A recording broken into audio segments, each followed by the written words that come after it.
Hello guys, welcome to NCERT pitch. और आज हम लोग डिस्कस करने जा रहे हैं क्लास 10th हिस्ट्री का चैप्टर नंबर 3, जिसका नाम है the making of a global world के मोस्ट इंपॉर्टेंट क्वेश्चंस। ठीक है, जो कि हर साल हमें एग्जाम में देखने को मिलते ही हैं। ठीक है, तो चलिए स्टार्ट करते हैं। क्वेश्चन नंबर 1 देखें तो what is the meaning of globalization. Globalization का मतलब क्या होता है? Globalization is a process of increasing interconnectedness and interdependence between people, companies and government across the world. ठीक है, ग्लोबलाइजेशन का मतलब होता है लोगों को इंटरकनेक्ट करना एक दूसरे से, इंटरडिपेंडेंस करना मतलब लोगों को डिपेंडेंस को क्रिएट करना, और कंपनीज और गवर्नमेंट का मूव करना एक कंट्री से दूसरी कंट्री में। ठीक है, गवर्नमेंट मतलब जैसे कि एम्बेसीज खुल गई, जैसे इंडिया की एम्बेसीज यूएसए में है, सारी कंट्रीज में है, तो ऐसे ही इंटरडिपेंडेंस को क्रिएट करना ग्लोबलाइजेशन की मीनिंग कहलाता है। It is driven by advance in the transportation and communication system. ये कैसे पॉसिबल हो पाता है? ट्रांसपोर्ट एंड कम्युनिकेशन सिस्टम की वजह से ये पॉसिबल हो पाता है, which have made it easier and cheaper to move goods, services, capital and ideas around the world. जिसकी वजह से क्या होता है, जो सामान है, सर्विसेज है, कैपिटल है और आइडियाज है, वो इजिली एक प्लेस से दूसरी प्लेस मूव कर पाते हैं चीपर रेट में। सेकेंड क्वेश्चन डिस्कस करें तो what are the 3 main types of global exchange. कौन कौन से मेन टाइप के ग्लोबल एक्सचेंज देखने को मिलते हैं? तो इकोनॉमिक ग्लोबलाइजेशन, पॉलिटिकल ग्लोबलाइजेशन और कल्चरल ग्लोबलाइजेशन, ये 3 टाइप के मेन एक्सचेंज देखने को मिलते हैं। इकोनॉमिक ग्लोबलाइजेशन की बात करें तो is increasing integration of nation economy through trade, investment and financial flow. Economic integration का मतलब क्या होता है? जो एक पर्सन है, एक कंट्री का पर्सन, जैसे इंडिया का पर्सन है, वो यूएसए में जाके अपना जो इन्वेस्टमेंट है वो यूएसए की कंपनी में करता है, तो इकोनॉमिक ग्लोबलाइजेशन के अंडर में ये सब आता है। फाइनेंशियल फ्लो, अपनी कंपनीज को दूसरी कंट्रीज में खोलता है, तो ये इकोनॉमिक ग्लोबलाइजेशन है। ठीक है, पॉलिटिकल ग्लोबलाइजेशन वही बताया ना, एम्बेसीज वगैरह का खुलना दूसरी कंट्रीज में, ये पॉलिटिकल ग्लोबलाइजेशन सॉफ्ट पावर को दर्शाता है एक कंट्री के। Is the increasing interconnectedness of political institution and process across the world. ये क्या करता है? कम्युनिकेट करने का काम करता है। मतलब यहाँ की इंडियन गवर्नमेंट की अगर बात है कोई यूएसए को पहुंचानी है, तो ये किसके माध्यम से पॉसिबल हो पाएगा? जो एम्बेसीज यूएसए में खुली हुई है उसके माध्यम से। तो ये कम्युनिकेशन सिस्टम में हेल्पफुल रहता है। कल्चरल ग्लोबलाइजेशन की बात करें तो इस spread of ideas, value and cultural practices around the world.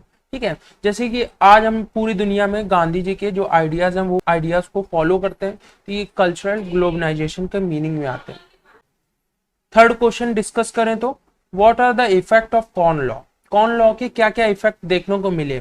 The corn law were set of the tariff and other trade restriction on the import foods and corn enforced in the United Kingdoms between 1815 and 1846. They were designed to keep corn prices high to favor domestic producer.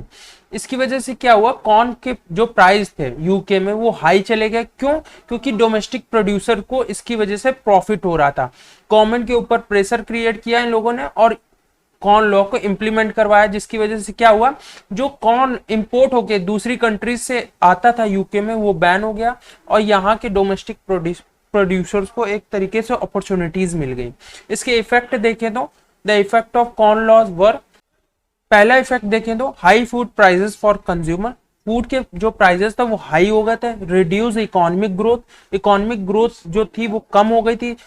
Increase unemployment, unemployment को generate कर रहा था। जाहिर सी बात है, जब country के पास पैसा नहीं होगा तो वो वर्कर्स को क्या देगी? ठीक है, तो इसी की वजह से अनएम्प्लॉयमेंट क्रिएट हो रहा था। फोर्थ क्वेश्चन की बात करें तो what is Bretton Woods agreement. Bretton Woods agreement क्या था? Bretton Woods Agreement was an international monetary system established in 1944. ठीक है, ये इंटरनेशनल मॉनेटरी सिस्टम था that fixed the value of currencies to the gold and created the International Monetary Fund and the World Bank. ठीक है, ये international monetary system था जिसकी वजह से क्या हुआ? करेंसीज की वैल्यू सेट हो पाई गोल्ड की मदद से, और क्रिएट किया इसने क्या? आईएमएफ और वर्ल्ड बैंक को क्रिएट करने का भी काम किया इसने। अब इसके कुछ फीचर्स देखें तो some key features of the Bretton Woods agreement, fix the exchange rate, इसकी वजह से एक्सचेंज रेट फिक्स हो पाया। Creation of IMF and World Bank, IMF और वर्ल्ड बैंक का क्रिएशन करने में भी इसने मदद करी। What are MNCs, fifth question देखें तो what are MNCs. MNCs or multinational corporation are the companies that have operation in multiple countries, जो कि मल्टीपल कंट्रीज में ऑपरेशन करती हैं, अपने ट्रेड को फ्लो करवाने का काम करता है वो कंपनी है जो कि एक से ज्यादा कंट्रीज में खुलती है, उसी को मल्टीनेशनल कंपनी कहलाया जाता है। जैसे कि एप्पल हो गई, हमारी सैमसंग हो गई, ये सारी कंपनीज जो हैं वो एक से ज्यादा कंट्रीज में खुली हुई हैं, इसीलिए इनको मल्टीनेशनल कंपनीज कहा जाता है। They are often very large and have significant impact on the economy of the country in which they operated। ठीक है, ये लार्ज इम्पैक्ट डालती है इकोनॉमी में जिस कंपनी में ये खुलती हैं, जिस कंट्री में ये खुलती हैं। ठीक है, जैसे कि इंडिया में एप्पल आ रही है तो इसकी वजह से क्या होगा, जो इंडिया में जॉब क्रिएशन हो वो बढ़ेगा, इंडिया की इकोनॉमी को बूस्ट मिलेगा। ठीक है, लोगों को एम्प्लॉयमेंट मिलेगा, जिसकी वजह से हमें पॉजिटिव इम्पैक्ट देखने को मिलेंगे इकोनॉमी में। अब कुछ इम्पैक्ट देखें तो पॉजिटिव इम्पैक्ट देखें तो MNCs can have a positive impact on economy of host countries by bringing a new technology, investment and jobs। इसकी वजह से क्या आता है, जो कंट्री होती है उसमें इन्वेस्टमेंट आती है, टेक्नोलॉजी इंट्रोड्यूस की जाती है। जैसे कि नोएडा और बेंगलुरु में जो टेक्नोलॉजी है वो ज्यादा हाई है as compare to other states. क्यों? क्योंकि वहां पे ज्यादातर मल्टीनेशनल कंपनीज वहां पे स्टैब्लिश हुई हैं। निगेटिव इम्पैक्ट देखे तो का एक्सप्लॉइटेशन करता है और एनवायरनमेंट को पोल्यूट करता है, यही निगेटिव इम्पैक्ट है इसका MNCs का। What are the 3 types of movement और flows within the international economic exchange. ठीक है, इंटरनेशनल इकोनॉमिक एक्सचेंज में कौन से 3 टाइप के मूवमेंट देखने को मिलते हैं? तो पहला मूवमेंट हो गया फ्लो ऑफ गुड्स, गुड्स का मूव करना एक जगह से दूसरी जगह। फ्लो ऑफ लेबर, लेबर का माइग्रेट करना एक कंट्री से दूसरी कंट्री। और कैपिटल का मूव करना है एक कंट्री से दूसरी country. This refers to the trade in the goods such as cloth and raw material. ठीक है, फ्लो ऑफ गुड्स में देखें तो ट्रेड, या तो ट्रेड मूव होगा एक जगह से दूसरी जगह, या क्लॉथ या सामान। ठीक है, जैसे कि इंडिया की स्पाइसेस अदर कंट्रीज में, यूके में, अदर कंट्रीज में, अमेरिका में जाती हैं, तो ये फ्लो ऑफ गुड्स में आ जाता है। फ्लो ऑफ लेबर, जैसे कि इंडिया के लोग इंजीनियर्स ज्यादातर अमेरिका में जाना पसंद करते हैं, तो फ्लो ऑफ लेबर हो गया, ये फ्लो ऑफ लेबर की कैटेगरी में आ गया। फ्लो ऑफ कैपिटल देखे तो जैसे कि जो बड़े बड़े बिजनेसमैन टाइकून्स होते हैं वो अदर कंट्रीज की नागरिकता ले लेते हैं, तो फ्लो ऑफ कैपिटल हो जाता है, उनकी जो कैपिटल होती है वो मूव हो जाती है एक कंट्री से दूसरी कंट्री में। This refers to the movement of short term और long term investment across the world. ठीक है, वो इन्वेस्ट करते हैं दूसरी कंट्रीज में जाके, चाहे वो लॉन्ग टर्म हो चाहे शॉर्ट टर्म है। ठीक है, तो ये 3 टाइप के फ्लो होते हैं। 7th क्वेश्चन देखें तो what is the G77 countries. G77 countries क्या थे? G77 is the group of 134 developing countries. ठीक है, 134 डेवलपिंग कंट्रीज का ये ग्रुप था that was founded in 1964 to promote their collective economic interest in the United Nation. ठीक है, ये G77 क्या था? 134 डेवलपिंग कंट्रीज का ग्रुप था जो कि 1964 में फाउंड किया गया था। ठीक है, इसका काम क्या था? प्रमोट करना कलेक्टिव इकोनॉमिक इंटरेस्ट को, मतलब ट्रेड को बढ़ाना है। ठीक है, कंट्रीज के बीच में और कंट्रीज का डेवलपमेंट करना, यही इसका गोल था। The group's members are primarily Africa, Asia and Latin America. पहले इसके मेंबर कौन कौन से देश थे? जैसे कि अफ्रीकन के देश हो गए, एशिया के देश हो गए और लैटिन अमेरिका के देश हो गए, तो इन्हीं कॉन्टिनेंट के देश ज्यादातर इसके ग्रुप थे। The G77 has played a significant role in shaping the international economic order। ठीक है, इसकी वजह से क्या हुआ? इंटरनेशनल इकोनॉमिक ऑर्डर को एक तरीके से शेप मिलना शुरू हुआ। क्वेश्चन नंबर 8 की बात करें तो what were the IMF and the World bank design for. ठीक है, IMF और वर्ल्ड बैंक किस चीज के लिए डिजाइन किए गए थे?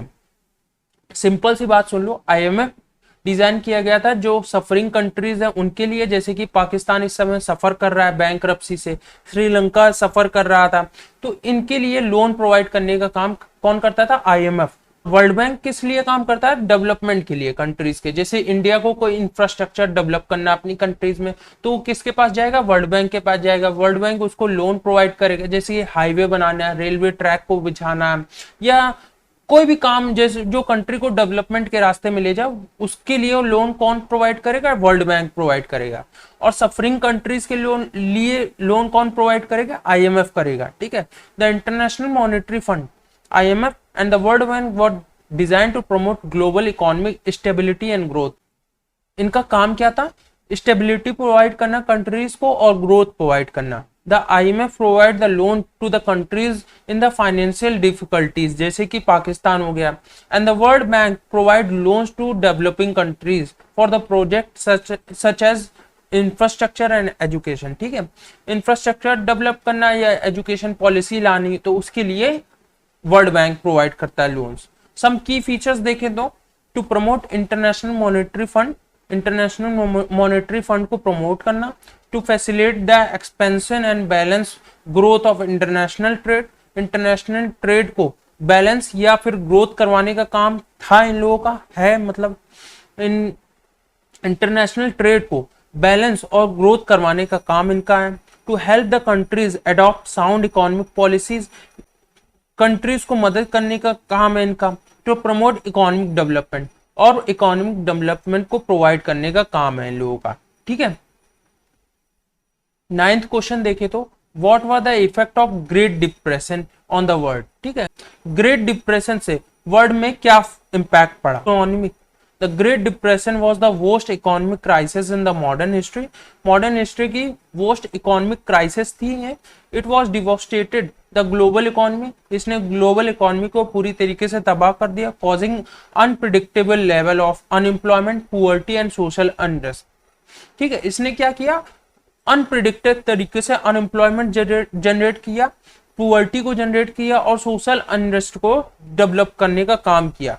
It also led the rise of an authoritarian regimes of the world war two, इसने वर्ल्ड वॉर टू की भी नींव रखने का काम किया। ठीक है, some of the key effect of the great depression, कुछ इफेक्ट देखें तो अनएम्प्लॉयमेंट इसने जनरेट किया, पुअर्टी को जनरेट करने का काम किया और सोशल अनरेस्ट को जनरेट करने का काम किया, जिसकी वजह से हमें वर्ल्ड वॉर टू जैसी भयानक वॉर को भी देखना पड़ा।